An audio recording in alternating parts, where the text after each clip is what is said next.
Hi అండి everyone. ఈరోజు మనం నేర్చుకోబోతున్నది సైన్స్ మెథడాలజీ ఫస్ట్ లెసన్, విజ్ఞాన శాస్త్ర స్వభావము, పరిధి, చరిత్ర మరియు అభివృద్ధి. దీని నుంచి మీకు టూ వీడియోస్ అనేది నేను పంపిస్తానండి. మీకు ఆర్డర్లో వీడియోలు అనేవి పంపించడం జరుగుతుంది. Methodology. Thank you everyone. First bit చూసుకుందాం. శాస్త్రీయ పద్ధతిలోని మొదటి సోపానం ఏది? శాస్త్రీయ పద్ధతిలో మొదటి సోపానం పరికల్పన రూపొందించడం, సమస్యను నిర్వచించుట, దత్తాంశాలను సేకరించుట, సమస్యను గుర్తించుట. ఏంటండి ఫస్ట్ సోపానం ఏంటండి? సమస్యను గుర్తించటం.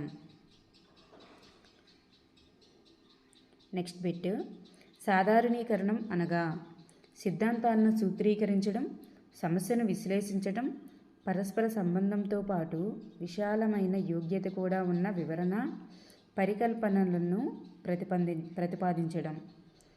ఆన్సర్ పరస్పర సంబంధంతో పాటు విశాలమైన యోగ్యత కూడా ఉన్న వివరణ. నెక్స్ట్ బిట్, పరికల్పనలు ప్రతిపాదించడం ఒక సోపానంగా గల పద్ధతి ఏది? దేనిలో పరికల్పనలు ప్రతిపాదించడం అనే సోపానం ఉంటుంది? ప్రకల్పన పద్ధతి, అన్వేషణ పద్ధతి, చర్చా పద్ధతి, శాస్త్రీయ పద్ధతి. ఆన్సర్ శాస్త్రీయ పద్ధతి. నెక్స్ట్ బిట్, నూతన భావనలు రూపొందించి సృజనాత్మకత వెలికి వచ్చి కొత్త విషయాల ఆవిష్కరణకు మార్గం ఏర్పడాలంటే ప్రధానంగా అవసరమైనది ఏది? నిశితంగా విమర్శించటం, నిశితంగా పరిశీలించటం, సౌందర్యాన్ని ఆరాధించడం, నిరంతరం అభినందించడం. ఆన్సర్ నిశితంగా పరిశీలించటం.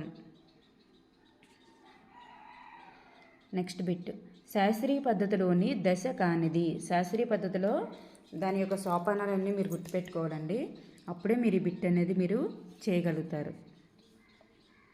దత్తాంశాలను పరిశీలించి నిరూపించటం, దత్తాంశాలను అంగీకరించడం, మార్పు చేయటం, సమస్యకు సర్దుబాటు కావడం, సమస్యకు తగిన పరిశీలన చేయటం. దశ కానిది ఏంటంటే సమస్యకు సర్దుబాటు కావడం. నెక్స్ట్, విజ్ఞాన శాస్త్ర నిర్వచనాన్ని బట్టి విద్యార్థి విజ్ఞాన శాస్త్ర స్వభావాన్ని ఇలా అవగాహన చేసుకుంటాడు. ఎలా అవగాహన చేసుకుంటాడండి? ఫస్ట్ ఏ, పద్ధతులు ప్లస్ జ్ఞానము, బి ప్రక్రియ ప్లస్ ఫలితము, సి జ్ఞానము ప్లస్ జ్ఞానం సముపార్జించే మార్గము, డి శాస్త్రీయ పద్ధతి, శాస్త్రీయ అభిరుచి, శాస్త్రీయ కార్యం. మనకి ఇవన్నీ కూడా ఇచ్చారండి టెక్స్ట్ బుక్లో, మెథడాలజీ బుక్లో ఇలాగే ఇచ్చారు. దీని ఆన్సర్ చెప్పండి. డి శాస్త్రీయ పద్ధతి, శాస్త్రీయ అభిరుచి, శాస్త్రీయ కార్యము. విజ్ఞాన శాస్త్రం విద్యార్థులకు ఈ పద్ధతిలో శిక్షణ ఇస్తుంది. అది వారిలో సమస్యల నిష్పాక్షిక పరిశీలన, మానసిక ఏకాగ్రత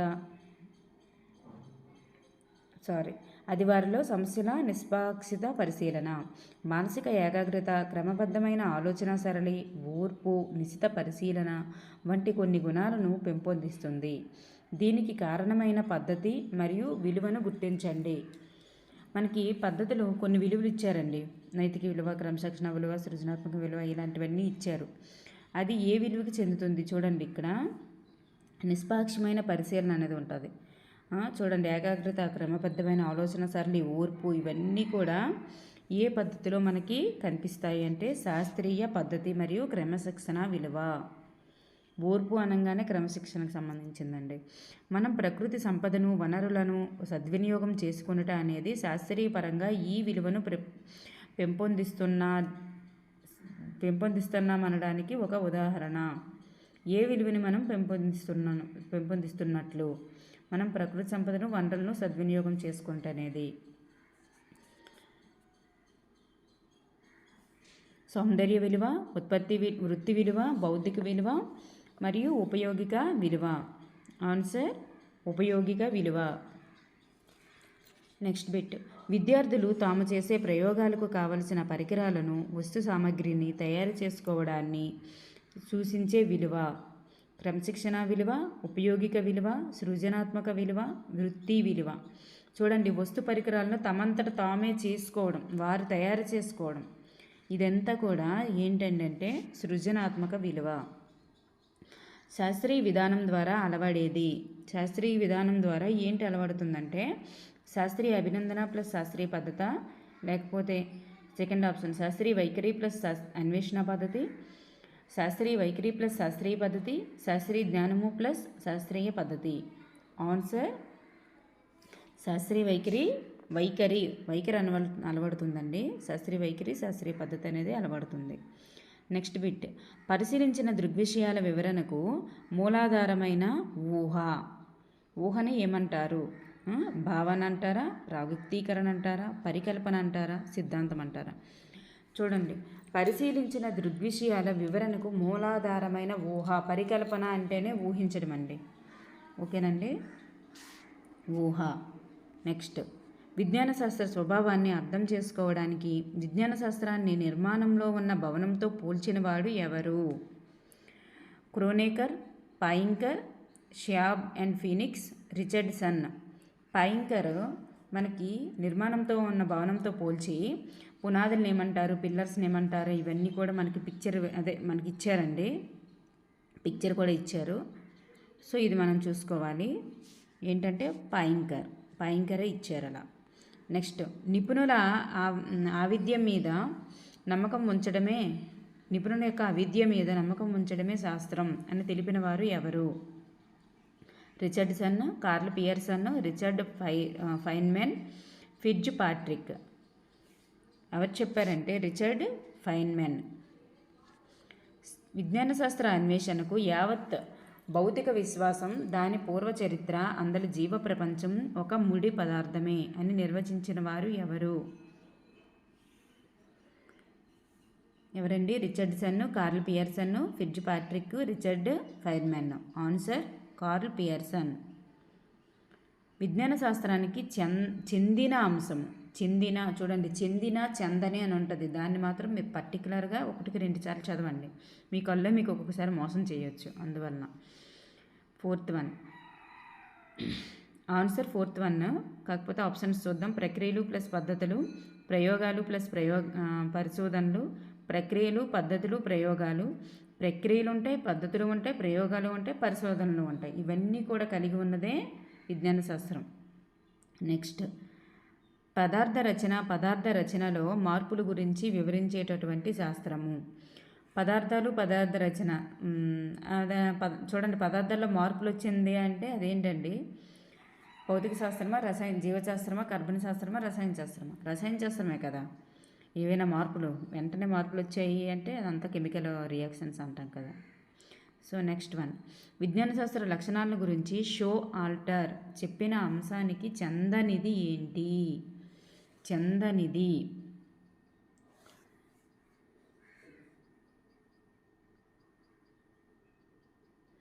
శాస్త్రం అనుభవాత్మకం, శాస్త్రం జ్ఞాన సాపేక్ష సత్యమే, శాస్త్రం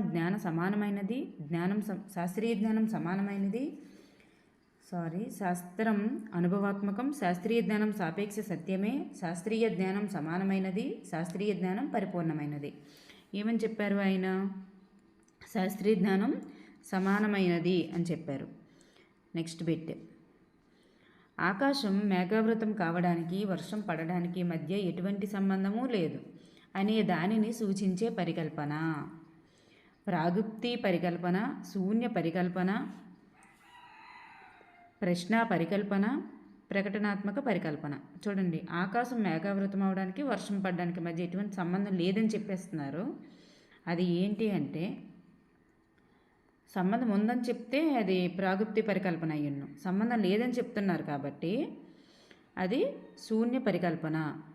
నెక్స్ట్ వన్, సామాన్యీకరణం అనగా ఇది ఒక పరికల్పన, భావనలను నియమబద్ధం చేసి వివరించగలిగేది, విస్తారంగా పరీక్షింపబడిన సిద్ధాంతం, విజ్ఞాన శాస్త్ర అనుమతి. ఆన్సర్ ఏంటండి? భావనలను నియమబద్ధం చేసి వివరించగలిగేదే సామాన్యీకరణం. నెక్స్ట్, క్రింది వాటిలో మౌలిక ప్రక్రియలకు చెందనిది ఏమిటి? చెందదు. మౌలిక ప్రక్రియలకు చెందనిది ఏమిటి? వర్గీకరించడం, కొలవడం, దత్తాంశ వ్యాఖ్యానం, ప్రాగుక్తీకరించడం. ఆన్సర్ ఏంటండి? దత్తాంశ వ్యాఖ్యానం. దత్తాంశ వ్యాఖ్యానమేనండి. దత్తాంశ వ్యాఖ్యానము అది చెందదు. నెక్స్ట్ వన్, శాస్త్రీయ వైఖరులు కలిగిన వ్యక్తి లక్షణం కానిది. శాస్త్రీయ వైఖరులు కలిగినటువంటి వ్యక్తి లక్షణం కానిది ఏది అంటే సహనశీలుగా ఉండుట, నమ్రత కలిగి ఉండుట, ప్రదర్శనల్లో పాల్గొనుట, మూఢనమ్మకాలని కలిగి ఉండుట. శాస్త్రీయ వైఖరి ఉన్న వాళ్ళు ఎలా ఉంటారండి? కొంచెం క్రమశిక్షణతో ఉంటారంటే సహనశీలుగా ఉంటారు, నమ్రత కలిగి ఉంటారు. ప్రదర్శనల్లో పాల్గొంటారా? పాల్గొరు. నెక్స్ట్ మూఢనమ్మకాలు కలిగి ఉంటారా? మూఢనమ్మకాలు కూడా కలిగి ఉండరు. సో 3, 4 వాళ్ళ యొక్క లక్షణం కాదు కాబట్టి option is 4. Next one 22. Anatomy అనగా, అనాటమీ అంటే ఏంటి? శరీర ధర్మశాస్త్రమా, శరీర దారుఢ్య శాస్త్రమా, శరీర నిర్మాణ శాస్త్రమా, శరీరాకృతి శాస్త్రమా? ఆన్సర్ ఏంటండి? శరీర నిర్మాణ శాస్త్రం. మన చుట్టూ ఉన్న భౌతిక ప్రపంచంలో జరుగుతున్న అనేక సంఘటనలు ఎందుకు జరుగుతున్నాయో శాస్త్రజ్ఞులు చేసే ప్రయత్న ఫలితాలే ఎందుకు జరుగుతున్నాయో అని చెప్పి వాళ్ళు అవి తెలుసుకునేందుకు ప్రయత్నాలు చేస్తున్నారు కదండి శాస్త్రవేత్తలు. వాటిని ఏమంటారు అంటే యథార్థాలు అంటారా, సిద్ధాంతాలు అంటారా, నియమాలు అంటారా, సూత్రాలు అంటారా? చెప్పేయచ్చు ఈజీగా. సిద్ధాంతాలు అంటారు. నెక్స్ట్ బిట్, ఒక విషయానికి చెందిన సమాచారాన్ని పట్టికలు, గ్రాఫులు రూపంలో నమోదు చేసి విశ్లేషించి ప్రతిక్షేపించడాన్ని ఏమంటారు? ప్రతిక్షేపించడాన్ని సమకాలీన ప్రక్రియలో దేనికి చెందుతుంది? పట్టికలు, గ్రాఫుల రూపంలో నమోదు చేసి విశ్లేషించి ప్రతిక్షేపించడాన్ని ఏమంటారు? దత్తాంశాన్ని నియంత్రించడం అంటారా? పరికల్పన ప్రతిపాదించడం అంటారా? దత్తాంశ వ్యాఖ్యానం అంటారా? ప్రయోగం చేయడం అంటారా? దత్తాంశాన్ని వ్యాఖ్యానించడం అంటారు. అలా విడదీసి విడమర్చి దేనికి రాయడాన్ని దత్తాంశ వ్యాఖ్యానం అని అంటాం. నిజ నిర్ధారణకు పునాది ప్రయోగమని తెలిపిన వాదం ఏంటి? గెస్టాల్ట్ వాదం, యథార్థవాదం, వ్యవహారిక సత్తావాదము, భావవాదం. ఇక్కడ చూడండి, నిజ నిర్ధారణ అంటే వ్యవహారిక సత్తావాదము. నెక్స్ట్ వన్, విద్యార్థుల్లో అనుమతి నైపుణ్యాన్ని అభివృద్ధి చేయుటకు అవసరమయ్యే కార్యకలాపం. ఆటపాటలు, కృత్యాలు, ప్రయోగాలు, ఆటపాటలు మరియు అనేక కృత్యాలు. దానిలోనే ఉంది ఆన్సర్. విద్యార్థుల్లో అనుమతి అనే నైపుణ్యాన్ని అభివృద్ధి చేయడానికి ఉపయోగించేది ఆటపాటలు మరియు కృత్యాలు, రెండింటినీ ఉపయోగిస్తాం. నెక్స్ట్, దేనినైతే ప్రత్యక్షంగా చూడగలము అలా చూడబడిన విషయము ఎన్నిసార్లైనా నిరూపించబడుతుందో అదే యథార్థం అని ఎవరు తెలిపారు? జేమ్స్ బి కొన్నెట్ చెప్పారా? విలియం జేమ్సా, హంటా, షోహల్టరా? ఆన్సర్ జేమ్స్ బి కొన్నెట్ చెప్పారు. James B Conant. నెక్స్ట్, యథార్థాలను ఒక చోట కూర్చినప్పుడు అవి మాదిరి సంబంధాలను సూచిస్తాయి. ఈ వివరణ దేనికి సంబంధించినది? మాదిరి సంబంధాలని సూచిస్తాయంట. సిద్ధాంతమా, నియమమా, సూత్రమా, సామాన్యీకరణమా? ఆన్సర్ సామాన్యీకరణం. నెక్స్ట్ బిట్, శాస్త్రజ్ఞులు అవలంబించే పద్ధతులు, విధానాలు, ప్రక్రియలు, వైఖరులు సముదాయాన్ని ఏమంటారు? వీటన్నింటి యొక్క సముదాయాన్ని ఏమంటారు? ద్రవ్యాత్మక నిర్మాణం అంటారా? సిద్ధాంత పరిజ్ఞానమా, ప్రాయోగిక జ్ఞానం, సంశ్లేషణాత్మక నిర్మాణం? ఏమంటారండి? సంశ్లేషణాత్మక నిర్మాణం అంటారు. నెక్స్ట్, భౌతిక వస్తువు లేదా యథార్థ సంఘటనను వివరించే ప్రవచనం. భౌతిక వస్తువు లేదా యథార్థ సంఘటనని ఏమంటామంటే భావన, యథార్థం, నియమం, సూత్రం. ఆ ఆప్షన్స్లో యథార్థం అని అంటారు. ఓకేనండి. Thank you everyone.